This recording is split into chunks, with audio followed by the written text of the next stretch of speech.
Ben Barka, qui est un autre des grands leaders de la libération nationale en Afrique, qui était surnommé le commis voyageur de la Révolution.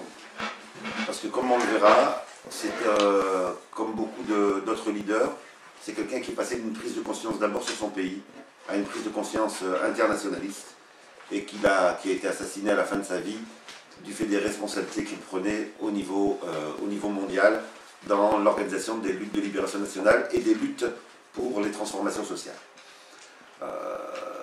Mehdi Ben Barka a une trajectoire qui ressemble à beaucoup des leaders que nous avons vus jusqu'à présent.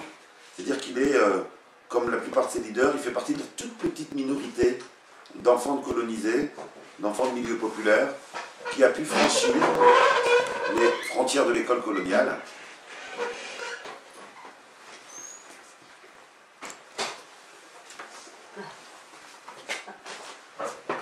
Une école qui était, comme dans les autres pays colonisés, comme au Congo, comme on a vu, comme au Mumba, comme au Ghana, comme ailleurs, une école qui était réservée aux enfants de notables.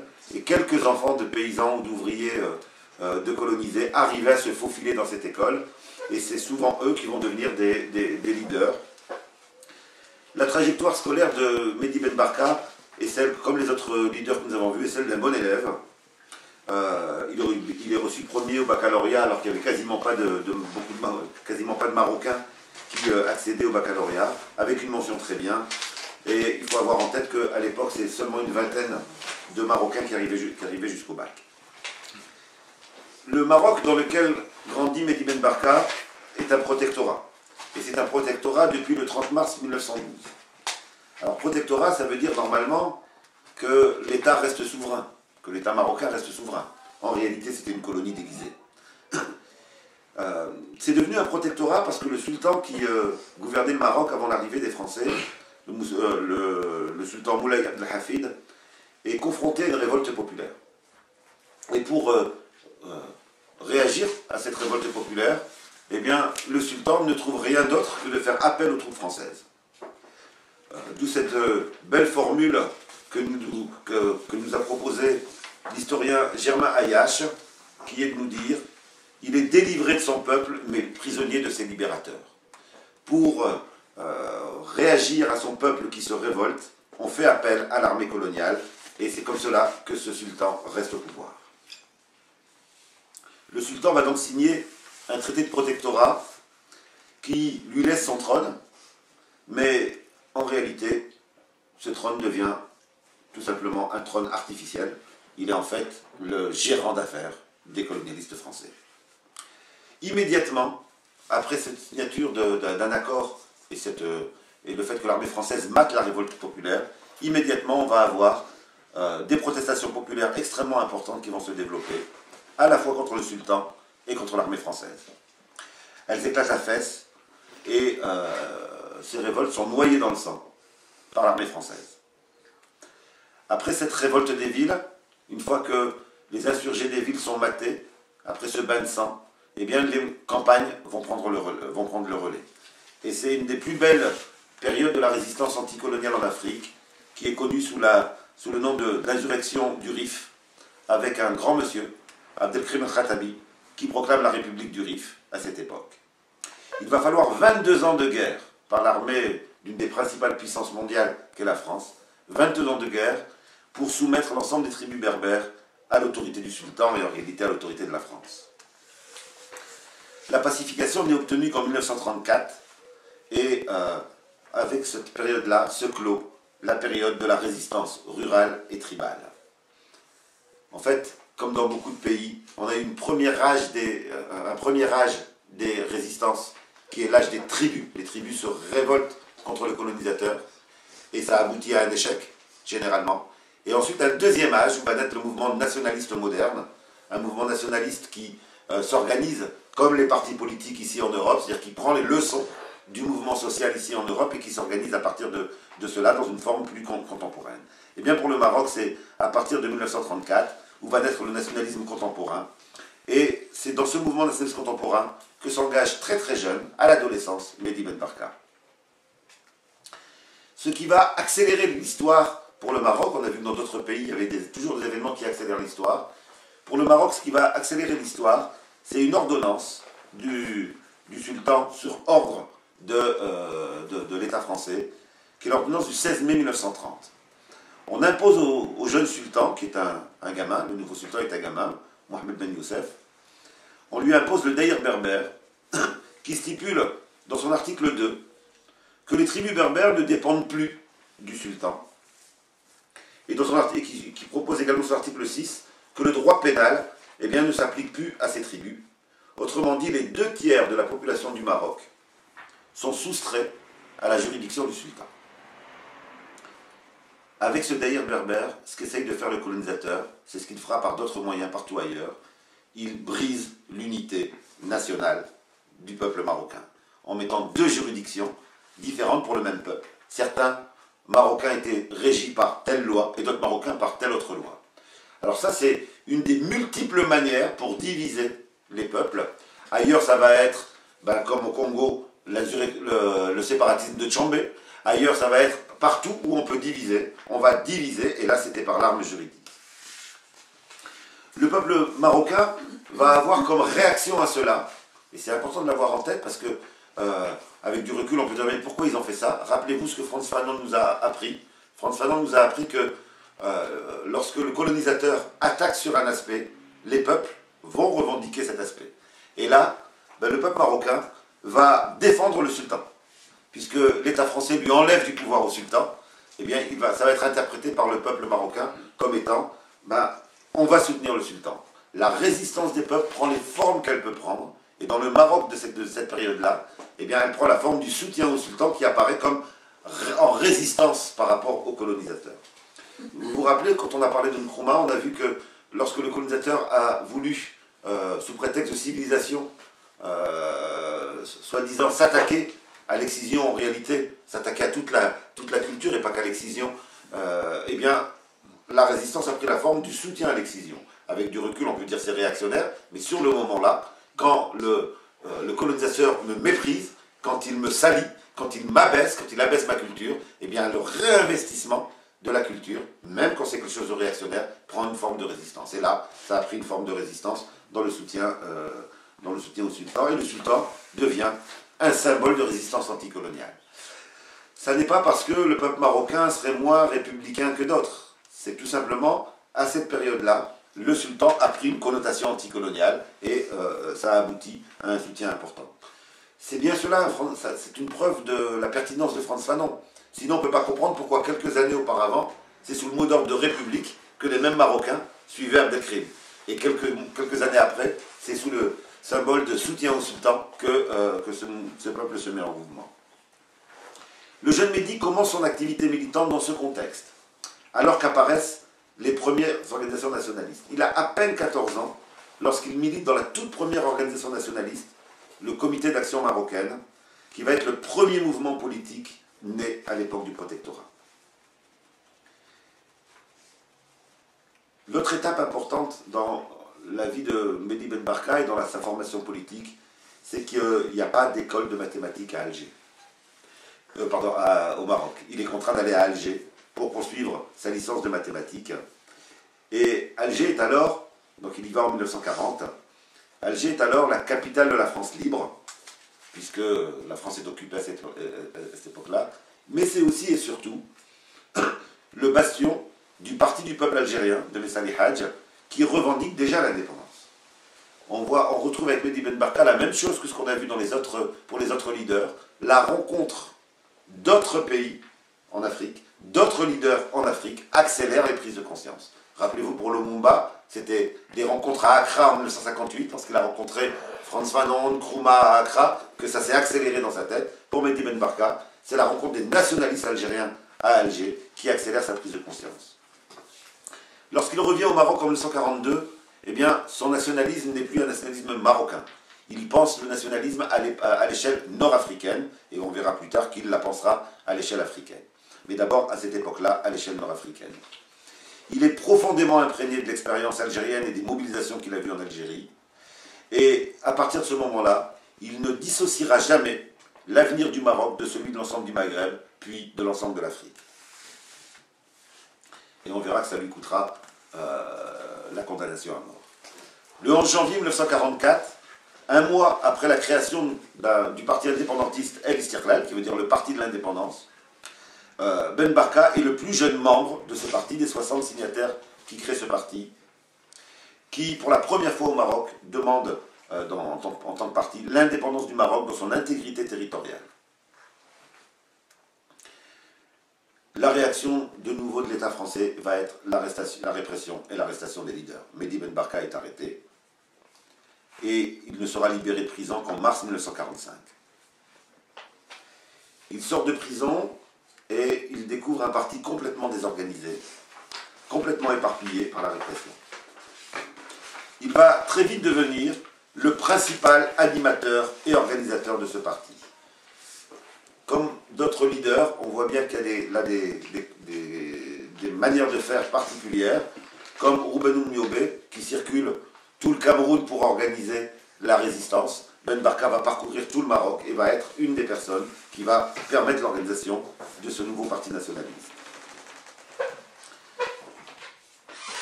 Il devient dans la même période, rappelez-vous, le sultan est perçu comme étant un anticolonialiste, il devient dans la même période professeur de mathématiques au Collège Royal et donc instructeur du prince héritier du Maroc. Ça n'est pas dû simplement à des contacts, c'est dû tout simplement qu'il est le premier licencié en mathématiques au Maroc et que le roi veut le meilleur professeur pour ses enfants.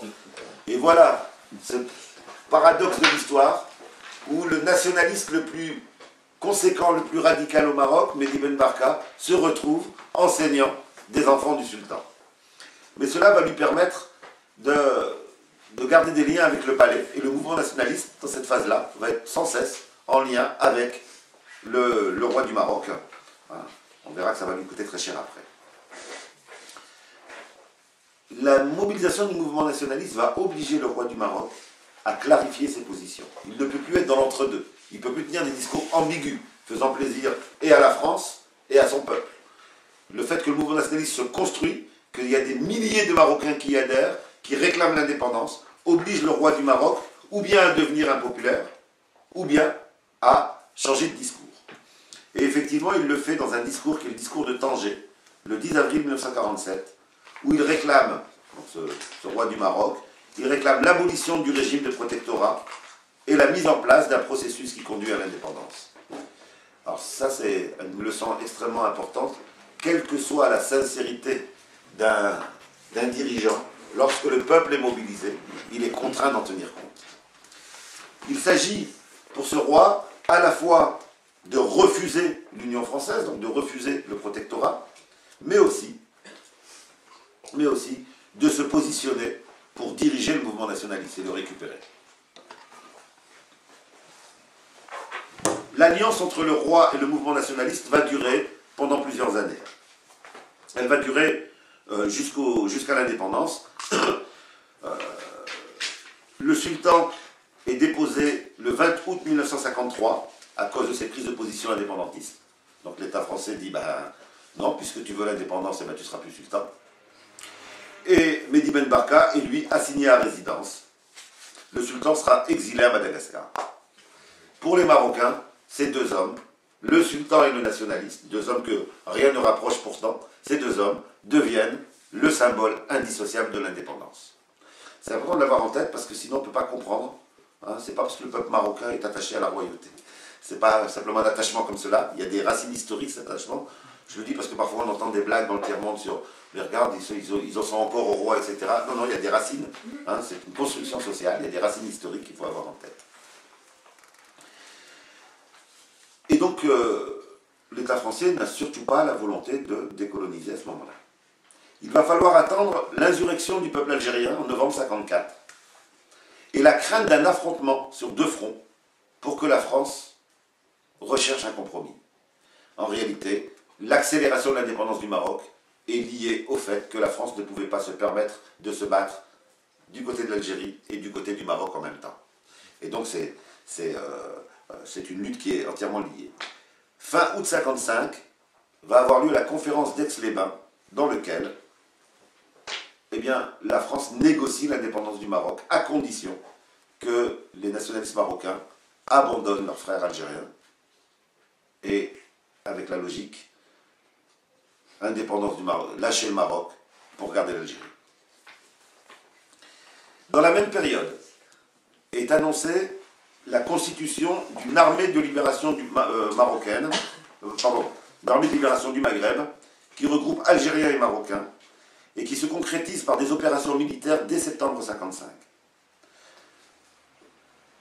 La France est vraiment devant un danger d'une lutte qui regrouperait Marocains et Algériens, et les Tunisiens commencent à bouger, donc il y a vraiment le danger d'une lutte armée qui regrouperait les trois peuples. Je crois que si on l'avait eu, le Maghreb n'en serait pas là où il en est aujourd'hui, y compris en termes de division.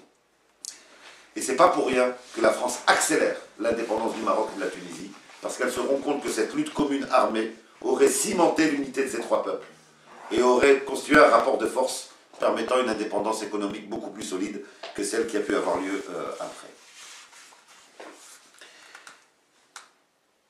Et donc il va y avoir un accord qui va accorder l'indépendance au Maroc. Et Ben Barka va donc être un des acteurs clés du retour du roi au Maroc, et avec un accueil triomphal des deux hommes qui sont accueillis en liesse. Le peuple marocain est extrêmement heureux de cette victoire. Et Ben Barka dira quelques années plus tard, avec beaucoup d'amertume, quand le roi aura trahi, quand il sera devenu de nouveau la marionnette de la France, Ben Barka dira « C'est nous qui en réalité avons restauré le prestige de la monarchie et nous avions eu tort. » Il a cru que le sultan pouvait être un nationaliste conséquent. Donc comme vous le voyez, comme d'autres leaders, on n'a pas affaire à des gens qui sont imbus de leur personne. Il reconnaît son erreur et on verra qu'il reconnaîtra beaucoup d'autres erreurs. C'est une sacrée leçon pour nous tous, qui ne sommes même pas dans la complexité de leur lutte, mais où on a des difficultés quand on s'est trompé, de reconnaître qu'on s'est trompé. Lui, il n'hésite pas sur un enjeu aussi important de dire que c'était une erreur aussi importante. Toujours est-il que le roi doit son retour sur le trône à la mobilisation du peuple marocain et à la guerre de libération nationale algérienne. Ça sera la seconde étape de la vie de Mehdi Ben Barka. Après le combattant nationaliste pour l'indépendance du Maroc, la seconde étape, ça va être une étape de construction du nouveau Maroc indépendant. Le parti que dirige Mehdi Ben Barka comporte des centaines de milliers d'adhérents au moment de l'indépendance. Il est la seule force politique, même le roi n'a pas de parti politique avec cette force-là, il est la seule force politique importante à l'échelle du territoire marocain. Pour le sultan qui prend le titre de roi, lors de son retour sur le trône, le parti de Mehdi Ben Barka, l'Istiqlal, est un acteur incontournable. Il ne peut pas s'en passer. C'est pour cela qu'il le tolérera jusqu'au moment où il pourra l'assassiner par derrière. Ben Barka pense à une monarchie constitutionnelle. Il pense qu'elle est possible et qu'elle est souhaitable. À son retour au pays, le roi va annoncer, va faire semblant d'être d'accord avec cela, il va annoncer la mise en place d'une Assemblée nationale consultative, et il va confier à Ben Barka la présidence en novembre 1956. Donc on confie au nationaliste radical la mise en place de l'Assemblée nationale consultative qui doit préparer les élections pour une assemblée constituante. Ben Barka y croit.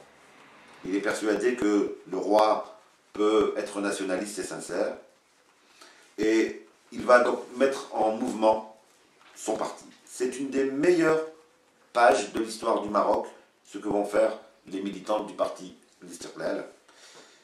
Il rappelle que, Ben Barka rappelle dans ses discours à ce moment-là, en reflétant la mobilisation de ses militants, que le parti a été créé pour accomplir non seulement des tâches politiques, mais également des tâches sociales. C'est une sacrée leçon pour l'avenir pour nous tous. Les militants vont se mettre à faire des crèches, des écoles, des animations, on ne se contente pas de lutte politique noble, hein, mais on est dans la vie quotidienne, améliorer le sort du peuple quotidien. Et on voit des militants qui sont mobilisés pour l'indépendance, se mettre en bleu de travail pour construire des routes, pour construire des écoles, pour mettre en place des garderies, etc. Il appelle les militants à ne jamais se dissocier de la misère du peuple, à être sensible à ce que vit le peuple, et donc à être dans des actions de secours immédiat, de jouer un rôle social, de construire des orphelinats. Il stigmatise, avec les phrases dont il était très fort, il stigmatise ceux qui conçoivent l'indépendance, donc les militants qui conçoivent l'indépendance, comme des méchouis, je cite, dont chacun voudrait un morceau. On a, dans toutes les luttes On a connu ça. Vous savez, des gens se sont retrouvés, se sont découverts résistants en France en 1945, quand les nazis étaient battus.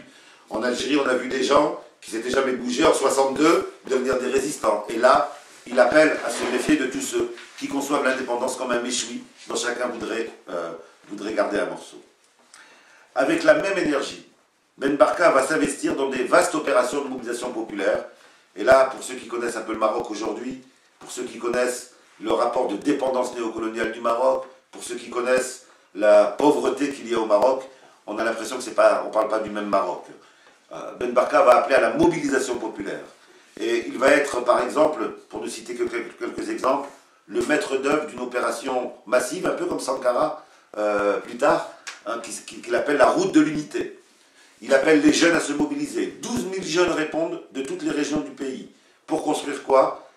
Pour construire une route qui relierait toutes les régions du Maroc qui étaient éparpillées et pour lesquelles on n'arrivait pas à passer d'une région à l'autre parce qu'il n'y avait pas de route. Et ces jeunes se mettent au travail et en 3 mois, ils vont construire une route de 60 km qui relie les anciennes zones espagnoles en termes de symboles, donc la partie du Maroc occupée par l'Espagne, et les zones françaises, avec une ambiance de mobilisation populaire qui rappelle les mobilisations à la chinoise. Dans ces chantiers, les jeunes passent du travail de construction à des cours d'alphabétisation, de formation civique, des lectures de livres ensemble, d'apprentissage de métiers manuels, des séances de cinéma avec débat et des entraînements militaires. On a vraiment là l'idée d'une nation qui se construit et c'est toute la jeunesse qui est mobilisée en se disant la mise en mouvement et la construction concrète de l'infrastructure du Maroc, de choses qui servent au peuple marocain vont créer les conditions pour aller plus loin. Ces jeunes sont appelés les bâtisseurs de l'indépendance et lorsqu'ils rentrent dans leur région ensuite, eh bien ils sont organisés, ils s'organisent en bâtisseurs de l'indépendance locaux et ils construisent des routes dans leur village, des routes dans leur ville. C'est-à-dire que c'est un effet d'entraînement ensuite. Et donc on a vraiment là une dynamique populaire marocaine dans le peuple marocain qui se met en place. Second exemple de la formidable capacité de Ben Barka à mobiliser son peuple, ce qu'il a appelé l'opération Labour, en automne 1957. C'est le même modèle. Il s'agit à ce moment-là de convaincre les petits paysans d'enlever leur clôture pour que le tracteur puisse passer et qu'ils puissent bénéficier des moyens modernes d'agriculture, puisqu'ils avaient tous un petit bout de terrain, 1 mètre carré, puis ils avaient des clôtures autour, et pour permettre le passage du tracteur et donc le développement de leur production. Là aussi, des centaines de Marocains sont mobilisés pour faire ce travail-là, et Ben Barka donne comme objectif de réussir dans nos campagnes à implanter non seulement le tracteur, mais le tracteur et l'esprit coopératif, de passer de la petite propriété privée à l'idée qu'on est mieux quand on est tous ensemble. Ce slogan rappelle, je pense que Ben Barka l'a emprunté en partie, la formule en tout cas, la manière de faire, à Lénine qui disait nous essayons de construire les soviets plus l'électricité. Là c'est le tracteur et l'esprit coopératif. C'est-à-dire qu'il ne copie pas les théories de l'extérieur telles quelles, il les applique à la réalité marocaine. Et au Maroc, la première question qui était posée, c'est la question de l'agriculture. Comme dans la plupart des pays africains, c'est la question de l'agriculture qui va être posée. Ben Barka se mobilise donc, donne toute son énergie dans la construction de ce Maroc indépendant, mais avec une illusion que le roi pouvait jouer le jeu de cette indépendance, qui, on le voit, dépasser la question de l'indépendance nationale et commencer à poser la question de l'égalité sociale. En construisant de cette manière-là le Maroc, c'est aussi la question de l'égalité sociale. Il le dira quelques années plus tard en disant « J'avais l'illusion d'une lutte en vase clos ». Alors que voulait-il dire par là? Bien d'abord, pour bien saisir cela, comment Ben Barka en arrive à cette autocritique, à cette idée d'une illusion de la lutte en vase clos, il faut avoir en tête que toutes ces mobilisations populaires, ce dynamisme que Ben Barka et les militants de son parti ont commencé à créer, vont provoquer des craintes. Des craintes de qui? Des craintes des grands propriétaires terriens, qui préféraient que les paysans gardent leur petit bout de terre et soient dépendants d'eux. Des craintes de la bourgeoisie marocaine, qui s'inquiète de ces pauvres qui commencent à apprendre à lire, qui commencent à aller dans des réunions, qui commencent à savoir prendre la parole, qui commencent à... Et donc il y a une vraie crainte du côté des classes dominantes. Et l'inquiétude est d'autant plus grande que le roi a été contraint de mettre au gouvernement certains camarades de Ben Barka de son parti, puisque c'est grâce au mouvement nationaliste que le roi est revenu. Et donc en même temps qu'il y a cette action par en bas, par Ben Barka et ses militants, en même temps il y a des ministres, il y a deux ministres, et en particulier le ministre de l'économie, Abdelhalim Bouhabid, qui mène un travail pour aller dans le sens d'une véritable indépendance du Maroc et d'une égalité sociale. Il est ministre de l'économie à partir de 1956, puis il devient ministre de l'agriculture, il devient vice-président du Conseil en 1958. La force du parti oblige le roi à prendre en compte ce rapport de force. Que développe-t-il dans sa politique? Il développe l'idée d'une industrialisation offensive. C'est-à-dire qu'il ne se contente pas de développer des industries que la France accepterait qu'on développe. Il dit non, non, on doit devenir autonome vis-à-vis de l'État français. Et puis, crime de lèse-majesté, il sort le Maroc de la zone franc. Ah, crime de lèse-majesté, à chaque fois qu'en Afrique quelqu'un a dit « je sors de la zone franc », il devient l'ennemi à abattre. Il crée donc le dirham, qui est donc le résultat de cette sortie de la zone franc, et surtout, dans la cohérence avec ce que fait Ben Barka par en bas, il défend l'idée d'une réforme agraire, c'est-à-dire l'idée de prendre des terres aux grands propriétaires terriens pour le distribuer aux paysans sans terre marocains et aux petits paysans marocains. On a donc un projet impulsé par en haut et par en bas en même temps. On comprendra que les résistances, les obstructions, les sabotages vont se développer. Mais Ben Barka fait encore confiance au roi. Et il croit qu'il va pouvoir dépasser ces résistances, ces obstructions, ces blocages, à l'intérieur du système. Et ça va être sa grande erreur. À aucun moment, il ne fait savoir au peuple marocain tous ces blocages, ces résistances, ces blocages. Donc ça reste au sein du gouvernement ou au sein des rencontres entre le parti et le gouvernement. On a appris par après qu'effectivement c'était très, très violent, mais à aucun moment il ne les rend publics. C'est d'autant plus important que Ben Barka décrit son projet à ce moment-là. Et voilà ce qu'il nous dit sur son projet, sur l'avenir du Maroc. Il nous dit « Il ne s'agit pas pour nous de faire seulement cesser l'exploitation née de la période du protectorat. » Donc il ne s'agit pas seulement de sortir de la colonisation, mais aussi l'exploitation qui a pu exister de l'homme marocain par l'homme marocain.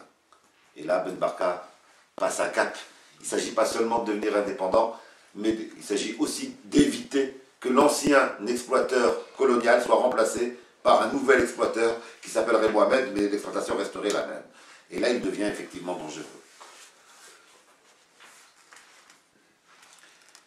Ces tensions vont provoquer un premier événement qui est la rupture à l'intérieur du parti.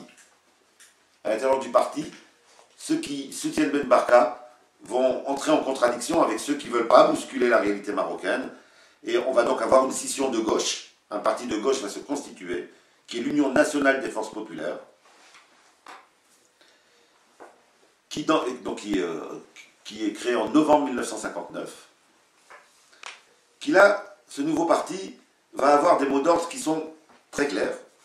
Consolidation de l'indépendance, évacuation des forces étrangères, parce que la France a gardé des bases militaires, liquidation des séquelles du colonialisme sur le plan militaire, économique et technique, réforme agraire, augmentation du niveau de vie des masses paysannes et, crime des crimes, appui au peuple algérien qui combat pour sa libération. Là, ça va déjà être la première cause de la condamnation à mort de Ben Barka. Il a sans doute été trop loin pour ceux qui dirigent le Maroc à l'époque. La création de ce parti est donc une véritable rupture pour Ben Barka. Il cède ses illusions.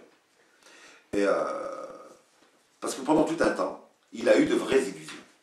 Je voudrais citer un exemple qui montre qu'il a eu de vraies illusions. C'est au lendemain de l'indépendance. Le grand leader de la révolte des années 20, vous vous en souvenez, j'en ai parlé tout à l'heure, Abdelkrim el-Khattabi, la République du Rif, eh bien, il est encore vivant, et il appelle, lui, depuis le Caire, il appelle à la poursuite de la lutte armée jusqu'à la libération de l'ensemble du Maghreb.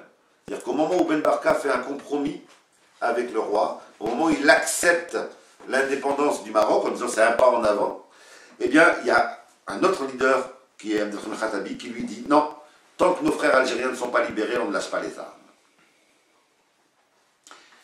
Une partie des membres de l'armée de libération marocaine, qui s'était constituée, s'indigne, donc avec Abdelkrim, s'indigne du maintien des accords, dans les accords d'Aix-les-Bains, des troupes françaises sur le territoire marocain, qu'ils considèrent comme des troupes agressant leurs frères algériens. La branche sud de l'armée de libération du Maroc décide de poursuivre la lutte armée. Elle a des affrontements avec l'armée française et elle fait passer des armes en Algérie pour soutenir les résistants algériens. Ben Barka, persuadé que son alliance avec le roi allait être un pas positif en avant, eh bien, va participer, ça va être sa grande erreur, va participer à la répression contre l'armée de libération marocaine. On voit bien les contradictions de nos leaders. Hein. Tout ce que j'ai dit de positif sur Ben Barka n'empêche qu'il a fait une erreur grave, c'est qu'il a participé à cette répression. Les toutes jeunes forces armées royales vont réprimer l'armée de libération du Maroc et par la violence forte, par les assassinats, on va avoir cette armée de libération du Maroc qui ne va pas pouvoir continuer son combat de soutien à la révolution algérienne. Et ces compromis n'ont servi à rien. Ça, Ben Barka le comprendra après.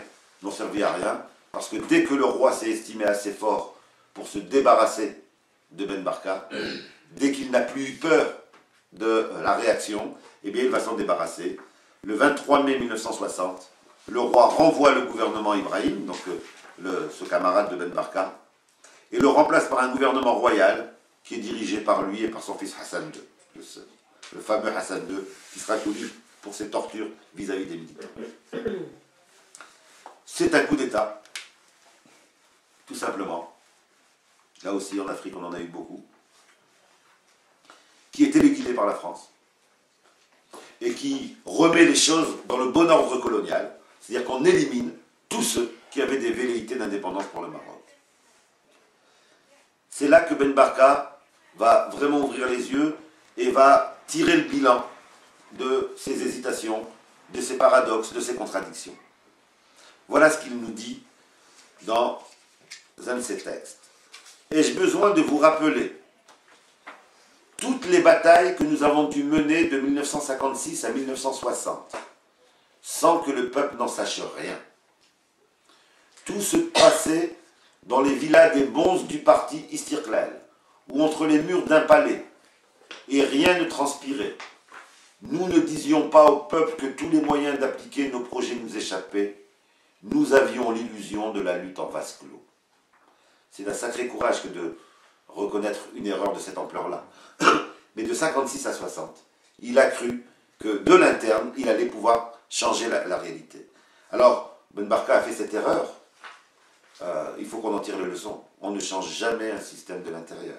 Quand un système est un système de domination, la seule solution est de le détruire. Ça ne peut pas être de l'intérieur. Et en tout cas, ça sera ma seconde leçon de cette courageuse autocritique de Ben Barka. La seconde leçon, c'est que quelles que soient les circonstances, on ne cache rien au peuple. Sans doute que Ben Barka n'aurait pas connu la fin qu'il a connue si cela avait été connu du peuple, parce que le peuple qui aimait Ben Barka, qui connaissait le travail des militants de l'Istiqlal, eh bien serait intervenu. Il y a eu vraiment un désarmement du peuple en ne lui disant pas que la bourgeoisie, les propriétaires terriens bloquaient toutes les initiatives qui étaient prises. Ben Barka parle d'erreurs mortelles de cette lutte en vase clos. Pour l'avenir, il y aura de nouveau des révoltes, il y aura de nouveau des mouvements, il y aura de nouveau des révolutions. C'est important de garder en tête cette leçon. Ne jamais cacher au peuple la réalité et avoir toujours en tête que les choses ne se règlent jamais dans un huis clos et qu'elles doivent être transparentes, publiques et que le peuple est capable de saisir tous les enjeux. Pour des raisons, à partir de ce moment-là, pour des raisons, dès le coup d'État, Ben Barka est contraint à l'exil pour des raisons de sécurité et il va d'abord venir à Paris une première fois de janvier 1960 à mai 1962. Le roi du Maroc va faire savoir qu'il peut revenir, que ça arrivera plusieurs fois, qu'il n'est pas en danger, qu'on est pour la démocratie et qu'il peut revenir. Et donc Ben Barka va revenir de l'exil, et il rentre au pays pour participer au deuxième congrès de son parti, l'UNFP, ce parti de gauche qui a été constitué par la scission avec l'Istiqlal. Et là aussi, il est accueilli par une foule enthousiaste de plusieurs dizaines de milliers de personnes lorsqu'il arrive. Et là, Ben Barka va décrire dans ses discours le changement qui s'est opéré dans son analyse politique. C'est un changement aussi important que celui de Lumumba au retour d'Accra. Vous vous rappelez, Lumumba va à Accra et il pense encore que l'indépendance n'est pas nécessaire. Il revient d'Accra en 1958 en disant anti-impérialisme, capitalisme, etc. Il revient avec une compréhension des situations. Ben Barka, lui, revient avec... Il était parti du Maroc avec un engagement nationaliste, en pensant au Maroc, à l'indépendance du Maroc, quitte d'ailleurs à faire un compromis sur l'indépendance d'Algérie, on l'a vu tout à l'heure, et là il revient avec une optique internationaliste. Dès qu'il arrive, les premiers mots de son discours, notre mouvement constitue une partie d'une lutte mondiale qui va de l'Afrique à la Chine jusqu'à Cuba. On est parti d'une lutte nationale et on est revenu avec une dimension internationaliste. On comprendra qu'avec un tel discours, Ben Barka devient la bête noire du palais et de la France. Dès le 15 novembre, c'est-à-dire quelques mois après son retour, il est déjà victime d'un attentat. Quelques mois plus tard, en juin 1963, on découvre soi-disant un complot contre le roi. Les militants de l'UNFP commencent à être arrêtés. Et Ben Barka doit le fait de ne pas être arrêté, tout simplement parce qu'il est en visite en Égypte. Il va visiter en Égypte les mouvements de libération nationale, puisqu'en Égypte, eh bien, les mouvements afro-asiatiques ont leur siège. Eh bien, il est en Égypte et donc on ne peut pas l'arrêter. Qu'importe pour le roi, on ne peut pas l'arrêter, on le condamne à mort par contumace, avec 11 autres dirigeants du parti. Il ne peut plus rentrer au pays, il est condamné à mort. Pendant cette période, Ben Barka va mettre en application, pas seulement pour le Maroc, mais pour l'ensemble de l'Afrique, sa conversion à l'internationalisme, sa compréhension de l'internationalisme. Il va profiter de son exil pour tirer le bilan de son expérience politique et il consacre l'essentiel de ses analyses à comprendre ce qu'est la nouvelle forme du colonialisme, le néocolonialisme. Un peu comme Nkrumah, comme nous avons vu lors du dernier cours. Pour Ben Barka, le néocolonialisme n'est pas seulement l'adaptation du colonialisme à un nouveau rapport de force. Ce n'est pas seulement cela, c'est cela, parce qu'on ne peut plus gouverner comme avant. Mais, nous dit-il, c'est aussi lié au fait que le capitalisme se transforme ici, et que ça devient un capitalisme de grandes entreprises. Hein, ça devient des monopoles. Et que le colonialisme ancien est lié à un certain âge du capitalisme, et que le néocolonialisme est lié à un autre âge du capitalisme. Alors c'est intéressant parce qu'on voit bien que la transformation dans les pays colonisés ou néocolonisés a des conséquences ici et inversement. C'est la même lutte hein, avec des causes et des conséquences des deux côtés. Et donc nous dit Ben Barka, dans ce capitalisme, certains parlent de mondialisation aujourd'hui, en fait c'était déjà la mondialisation, c'était déjà un certain seuil de mondialisation. Ce que nous dit Ben Barka, c'est que dans ce nouvel âge, l'indépendance réelle est impossible sans l'internationalisme, sans une solidarité internationale des dominés.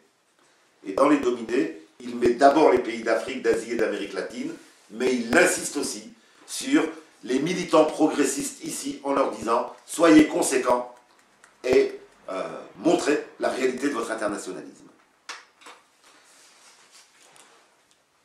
D'où la conviction de Ben Barka de la nécessité de construire un front tricontinental, c'est-à-dire de réunir les pays dominés d'Asie, d'Afrique et d'Amérique latine. Mais pour construire le front tricontinental, considère Ben Barka, il faut commencer par le continent africain. Il va donc s'engager à l'unité africaine et à clarifier le débat sur l'unité africaine. Nous sommes alors à la veille de la conférence d'Addis Abeba, qui va créer l'OUA, l'Organisation de l'Unité Africaine. Et il y a deux opinions qui s'affrontent en 63. Une position que défend beaucoup Nkrumah, qui est de dire créons le panafricanisme tout de suite, la République continentale tout de suite. C'est un peu une utopie, parce qu'il veut créer l'unité du continent alors qu'il y a certains États africains qui sont les valets de... c'est idéaliste, qui sont les valets de l'Occident. C'est un bon projet. Nkrumah avait raison. Samir Amin nous dira Nkrumah avait raison 50 ans en avance, mais les conditions n'étaient pas réunies. Donc on a à la fois un projet irréaliste, immédiatement, et de l'autre côté, on a d'autres pays, comme le Sénégal, avec Senghor, qui est déjà un beau larbin de la France, qui considère que il n'y a pas besoin d'union du tout. On peut se contenter d'une organisation africaine qui serait juste quelques accords commerciaux. Ben Barka considère à ce moment-là que, l'union politique est effectivement impossible, à cause de l'éparpillement et des séquelles du colonialisme, mais que deux, dans le domaine économique, sur la question de l'aide étrangère et du refus de l'aide étrangère, sur la question du commerce, il y a des facteurs d'unité immédiatement possibles. Il propose donc une troisième voie qui est de commencer, avant même qu'on soit d'accord sur tout, de commencer par des choses précises, en disant que ces progrès-là sur un certain nombre de choses vont nous créer les conditions pour aller plus loin. Il se démarque donc de l'idéalisme du leader ghanéen, mais aussi du faux réalisme, qui est en fait du sabotage, du leader sénégalais. Pour Ben Barka, être internationaliste en Afrique à l'époque, c'est aussi refuser l'instrumentalisation du nationalisme à des fins impérialistes. Au Maroc, le roi du Maroc agite le nationalisme marocain pour s'opposer à qui? Pour s'opposer à la toute jeune République algérienne. Et on va avoir la guerre des sables à ce moment-là. C'est-à-dire que le Maroc va agresser militairement la toute jeune République algérienne qui vient de sortir de 8 ans de guerre, donc ce qu'on a appelé la guerre des sables. Mais en réalité, qu'est-ce qui est agressé au travers de l'Algérie? Il y a bien sûr les enjeux du pétrole. La France, qui a son valet à la tête du Maroc, espère, par ce billet-là, récupérer une partie du territoire algérien, celui dans lequel il y a du pétrole et du gaz. Mais aussi, en Algérie, après 8 ans de guerre, tout le peuple algérien, y compris ceux qui sont au pouvoir, sont contraints, y compris les hommes au pouvoir, sont contraints, le sang est tout frais, d'être sensibles au peuple africain qui continue à se battre. Et Alger est le lieu dans lequel se regroupent tous les mouvements de libération. On y trouve les ambassades des mouvements de libération du Cap-Vert, d'Afrique du Sud. Rappelez-vous ce que disait Mandela. C'est en Algérie que j'ai appris à manier les armes. Les Congolais, l'Angola. Alger est devenu, selon l'expression d'Amical Cabral, la belle expression de Cabral, Cabral nous dit, les musulmans vont à la Mecque, les chrétiens vont au Vatican, et les révolutionnaires vont à Alger. C'était ça Alger, et l'Algérie qui est agressée à ce moment-là, c'est bien celle-là, et effectivement c'était la période où à Alger vous croisiez, dans les rues d'Alger, sur le grand boulevard central d'Alger, vous croisiez Che Guevara, Ben Barka, Nelson Mandela, Samora Machel, Malcolm X et bien d'autres. Même les Bretons avaient une ambassade à Alger.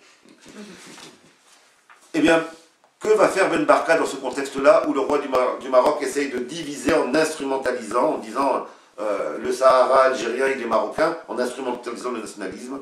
Eh bien Ben Barka va, le 16 octobre 1963, faire un geste de cohérence et de conséquence extraordinaire.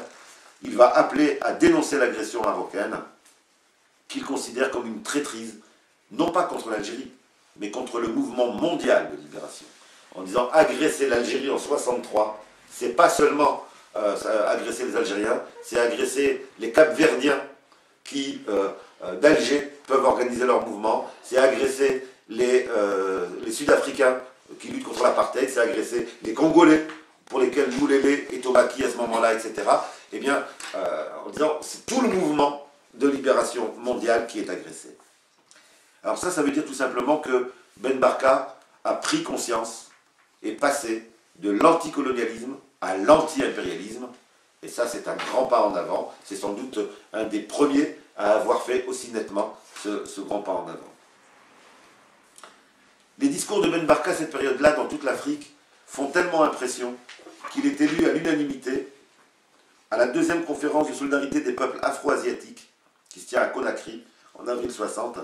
Il est nommé au comité directeur de l'organisation de solidarité avec les peuples d'Asie et d'Afrique. Et donc il prend tout de suite une envergure continentale. Et d'emblée, il va être une des personnes, un des leaders, qui va mettre en avant, vous l'aurez compris avec ce qu'on a vu juste auparavant, il va mettre en avant l'élargissement de la solidarité qui était afro-asiatique à l'Amérique latine. C'est de là que vient le terme tricontinental. La décision est enfin prise, après de nombreux débats, dans une réunion de l'OSPA, l'Organisation de solidarité afro-asiatique. Elle est prise à la réunion à Gaza, dans la réunion du comité exécutif en décembre 1961. Et pendant plusieurs années, cette décision, elle va rester sous le boisseau à cause du conflit sino-soviétique. Les Chinois qui tirent d'un côté, les Chinois qui disent soutenir les mouvements de libération qui tirent d'un côté, les Soviétiques qui disent soutenir les mouvements de libération et les deux donner des armes, mais chacun tirait de son côté. Eh bien, l'Afrique était divisée pour un conflit entre puissances qui se revendiquaient toutes les deux du socialisme et toutes les deux de l'anti-impérialisme du soutien, mais qui étaient en conflit entre eux. Et donc, ça divisait le mouvement, ça l'empêchait de s'unifier. Et c'est Ben Barka qui va contraindre et la Chine et l'Union soviétique à être cohérentes en les mettant devant le fait accompli, c'est-à-dire en unifiant d'abord les Africains et les Asiatiques entre eux, en disant que le soutien des puissances extérieures ne pouvait venir qu'en second plan. Ben Barka va devenir un leader qui n'est plus contesté à partir de ce moment-là. Sa capacité à obliger l'Union soviétique et la Chine à arrêter leur division va permettre la dynamique de la tricontinentale. Il va donc être élu président du comité préparatoire de la tricontinentale. Tricontinentale, c'est ce grand congrès des peuples qui était prévu pour 1965, grand congrès des peuples, dans lequel devaient être présents à la fois les pays indépendants, mais surtout tous les mouvements de libération d'Afrique, d'Asie et d'Amérique latine. Tous ceux qui se battaient les armes à la main ou sous d'autres formes devaient se réunir pour voir concrètement comment ils allaient construire leur solidarité. C'était l'époque où Malcolm X et Che Guevara réfléchissaient à l'envoi de brigades de volontaires noirs états-uniens et des pays indépendants pour aller soutenir les camarades du Congo qui étaient victimes de l'agression de Tshombe et de l'impérialisme belge. Donc il y a cette idée d'une construction concrète de la solidarité au niveau de la tricontinentale. Les trois personnes choisies pour préparer la tricontinentale, c'est Che Guevara, Ben Barka et Amilcar Cabral. Alors le 28 juin, il y a un quiz. Cette question-là, elle devrait être dedans. Et les autres? Vous aurez remarqué, dans les trois, qu'est-ce qu'ils ont en commun? Les trois ont été assassinés. Pour ceux qui considèrent que la tricontinentale c'était quelque chose d'artificiel, il suffit de regarder ce que sont devenus les trois dirigeants de cette tricontinentale, les trois personnes chargées de la préparer, pour se rendre compte que les grandes puissances partout dans le monde, des États-Unis à la France, ont eu vraiment peur de ce qui était en train de se créer là. Là, on était au bord de quelque chose qui les a amenés à se mobiliser de manière extrêmement forte. Il va donc, avec Cabral et avec le Che, il va se décarcasser. Il va être vraiment ces quelques années dans lesquelles on le voit partout. On le retrouve, pour ne reprendre que l'année 64, on le retrouve au Caire en septembre, en juillet à Pékin et à Moscou, en octobre à La Havane, en octobre à Conakry, à Beyrouth en novembre. On a vraiment, il va être appelé le commis voyageur de la Révolution mondiale, parce qu'il va être effectivement celui qui va mettre en lien tous ces mouvements de libération pour préparer ce grand congrès. C'est Jean Lacouture, on rêve aujourd'hui d'avoir des documentaristes comme Jean Lacouture, parce qu'aujourd'hui on a des documentaires qui nous tapent sur les ducs des peuples, c'est lui qui l'appelle le commis voyageur de la Révolution. Et pour Ben Barka, cette révolution a préparé bien une révolution internationale. En témoigne programme qu'il propose en septembre 65 au comité préparatoire de cette tricontinentale. Voilà ce qu'il propose de poser comme programme pour le Congrès. Aide au mouvement de libération nationale, notamment au mouvement palestinien. Aide pas seulement morale et politique, mais également militaire. Organisation de brigades internationales pour la Palestine, l'Afrique du Sud, le Cap-Vert. Intensification des luttes, y compris armées, sur les 3 continents. Soutien à Cuba. Liquidation des bases militaires étrangères dans tous les pays indépendants. Opposition aux armes nucléaires, à l'apartheid et à la ségrégation raciale. Et il propose comme finalité la libération totale de l'Asie, de l'Afrique et de l'Amérique latine. On a bien là un programme mondial qui amène les gens à se concevoir comme partie d'un monde dominé qui se révolte ensemble, et c'est ce qui était proposé par Ben Barka.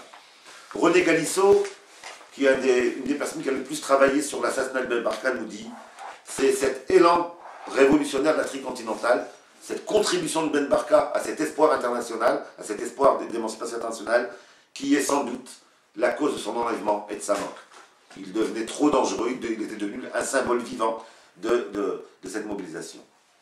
Et va donc apparaître à ce moment-là, eh bien, va s'enclencher une accélération des assassinats des leaders. L'homme qui avait réussi à neutraliser les effets négatifs du conflit sino-soviétique sur les peuples en lutte.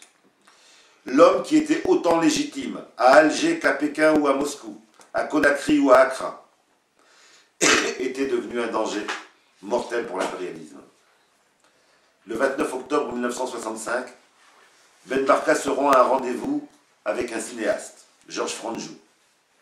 Ce rendez-vous est organisé par le journaliste Philippe Bernier, qui ne sera jamais jugé. L'objectif de la rencontre est la réalisation d'un film sur la décolonisation. Et Ben Barka y a cru. C'était un piège. Devant la brasserie Lippe à Paris, 2 policiers français le font monter dans un véhicule. On ne le reverra plus. Jusqu'à aujourd'hui, sa disparition reste un mystère. Un ancien agent des services secrets marocains, Ahmed Bouhari, a fait des témoignages, un témoignage bien des années après, en nous disant que le corps torturé de Ben Barka a été dissous dans une cuve remplie d'acide. Ça vous rappelle des choses? Oumniobé, Lumumba. Le colonialisme a tellement peur des combattants lorsqu'ils sont reconnus par leur peuple que même morts, il faut faire disparaître le corps parce qu'ils ont peur que la tombe devienne un lieu de mobilisation. Avec l'enlèvement et l'assassinat de Ben Barka, eh bien, on va avoir une contre-révolution qui va se mettre en place et on va commencer à voir se multiplier coups d'État et assassinats partout sur le continent africain. La tricontinentale a eu lieu, elle a pris des décisions, elle a effectivement mis en œuvre un certain nombre de ces décisions, mais il manquait les leaders qui la représentaient et qui auraient pu la faire vivre dans la durée. On les avait tués. Et pourtant, on a eu l'exemple, il suffit de lire les textes, les débats qu'il y a eu à cette tricontinentale et les participants. On avait vraiment le premier congrès plénier des révolutionnaires et révoltés du tiers-monde. Ben Barka est le premier à être tué, Che Guevara le sera 2 ans plus tard, Cabral 5 ans plus tard, et avec eux, eh bien, on commence une période de reflux des mobilisations révolutionnaires en Afrique. La leçon que l'on peut en tirer, c'est il n'y a pas de révolution sans transparence avec le peuple, nous l'avons vu dans les erreurs de Ben Barka. Il a cru, dans un tête-à-tête avec le roi, pouvoir mener une lutte à l'interne sans le dire à son peuple. Il l'a payé cher. 2, nous ne sommes plus simplement à l'époque du colonialisme, mais à l'époque de l'impérialisme, et donc avec des formes de domination qui peuvent prendre des formes nouvelles par rapport au colonialisme. 3, il n'y a pas d'émancipation nationale seule, elle ne peut se faire qu'avec l'émancipation sociale. C'est pour ça qu'il a mis en place le combat pour la réforme agraire, etc. Et 4, le rapport de force nécessaire pour se libérer du néocolonialisme et de l'impérialisme, ça dépasse le stade d'un pays et ça renvoie à la solidarité internationale, ça renvoie à la capacité à créer un front, comme a essayé de le faire Ben Barka, et pour l'avenir, nous aurons de nouveau à essayer de refaire ce type de front.